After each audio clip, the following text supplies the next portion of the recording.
Hello बच्चों। कल आपको यहाँ तक पॉइंट पढ़ा दिया था भोजन के कार्य, ये पॉइंट आपको बता दिए थे। आज जो पॉइंट आपका स्टार्ट होगा बच्चों वो है पोषण, न्यूट्रिशन। देखो, पोषण की जो प्रक्रिया है वो हर एक सजीव में होती है। सजीव अपने वातावरण से, अपने एटमॉस्फेयर से पोषण प्राप्त करता है, अपने भोजन से पोषण प्राप्त करता है, एटमॉस्फेयर से भोजन प्राप्त करता है और उसी से फिर पोषण प्राप्त करता है। तो सभी सजीव प्राणियों को विभिन्न प्रक्रियाओं के लिए ऊर्जा की आवश्यकता होती है और यह ऊर्जा अंतर्ग्रहण किए गए भोजन से प्राप्त होती है। जो भी हम इनटेक फूड लेते हैं उससे हमें एनर्जी प्राप्त होती है, जिसको कि हम बहुत सारे कार्यों में फिर खर्च करते हैं। खाद्य पदार्थों में ऊर्जा रासायनिक ऊर्जा के रूप में विद्यमान रहती है, अर्थात एक एज ए केमिकल एनर्जी के रूप में। और अधिकांश भोज्य पदार्थ जल में घुलनशील नहीं होते हैं। तो भोजन जो है कोशिकाओं का ईंधन है। जो कोशिकाएं हैं उनका ईंधन है, अर्थात वे भोजन प्राप्त करने के बाद तब एनर्जी देती हैं। कोशिकाएं भोजन से ऊर्जा प्राप्त करती हैं और पाचन के समय जब शरीर में जो भोजन है जब डाइजेस्ट होगा, पाचन होगा, तो पाचन के समय भोजन को छोटे छोटे टुकड़ों में तोड़कर बांट दिया जाता है।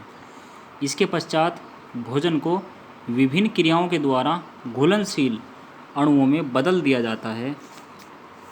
ये छोटे छोटे अणु शरीर की कोशिकाओं द्वारा अवशोषित कर लिए जाते हैं और ये अणु विभिन्न क्रियाओं द्वारा जलकर ऊर्जा प्रदान करते हैं और श्वास द्वारा अंदर ली गई ऑक्सीजन भी इस प्रक्रिया में इनकी सहायता करती है।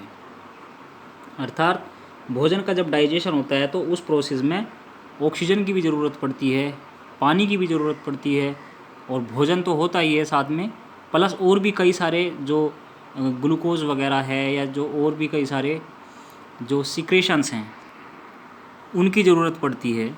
जैसे लीवर है, लीवर बाइल जूस छोड़ता है, या जैसे छोटी आंत है वो भी सिक्रेट करती है हाइड्रोक्लोरिक अम्ल को। और भी कई चीज़ें हैं जिनके कारण भोजन हजम होता है। इस ऊर्जा का उपभोग शरीर द्वारा आवश्यकता अनुसार कर लिया जाता है।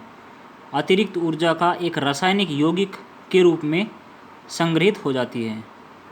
जो अतिरिक्त ऊर्जा है वो एक रासायनिक यौगिक, एक कंपाउंड के रूप में संग्रहित एक जगह एब्जॉर्ब इकट्ठी हो जाती है, जिसे एडिनोसिन ट्राइफॉस्फेट बोलते हैं। यहाँ पे ए और लगा लेना, इसमें ए नहीं लगाया गया। एडिनोसिन ट्राइफॉस्फेट ATP कहते हैं।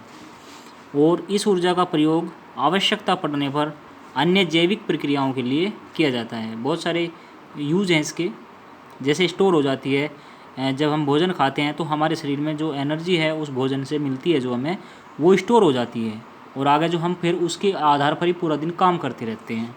जब वो एनर्जी ख़त्म हो जाती है तो फिर हम दोबारा भोजन खा लेते हैं। इस प्रकार फिर वो दोबारा स्टोर हो जाती है। तो इसी प्रकार से एक क्रम चलता रहता है।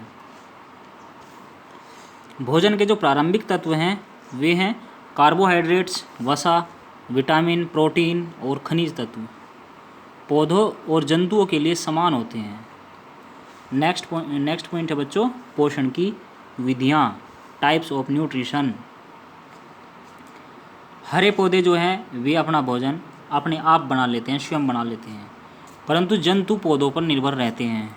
जंतु पौधों द्वारा बनाए गए भोजन पर निर्भर रहते हैं। इस आधार पर पोषण को 2 भागों में विभाजित किया जा सकता है। नंबर 1 स्वपोषी पोषण और नंबर 2 परपोषी पोषण। तो स्वपोषी पोषण कौन सा है? स्वपोषी पोषण देखिए, सबसे पहले वह जीवधारी जो स्वयं भोजन बना सकते हैं अपने आप, स्वपोषी कहलाते हैं। और सभी हरे पेड़ पौधे प्रकाश संश्लेषण की क्रिया द्वारा भोजन का निर्माण करते हैं, अतः ये स्वपोषी होते हैं। नेक्स्ट है प्रकाश संश्लेषण, फोटोसिंथेसिस भी बोलते हैं इसको। ये समझिए, हरे पेड़ पौधे वातावरण तथा कार्बन डाइऑक्साइड, मिट्टी से जल, सूर्य के प्रकाश तथा हरित वर्ण की उपस्थिति में ग्लूकोज शक्कर तैयार करते हैं। इस प्रक्रिया को प्रकाश संश्लेषण कहते हैं। जैसे इसकी एक इक्वेशन भी है, कार्बन डाइऑक्साइड प्लस जल सूर्य के प्रकाश की उपस्थिति में और पर्णहरित की उपस्थिति में ग्लूकोज प्लस ऑक्सीजन मिलती है। तो इस प्रकार से हमें ऑक्सीजन मिल जाएगी। पेड़ पौधे स्वयं तथा अन्य सभी जीवित प्राणियों के लिए भोजन तैयार करने में सक्षम होते हैं, इन्हें उत्पादक कहते हैं। ठीक है बच्चों, अब है प्रयोग 1, यहाँ से आपको बाद में पढ़ाया जाएगा।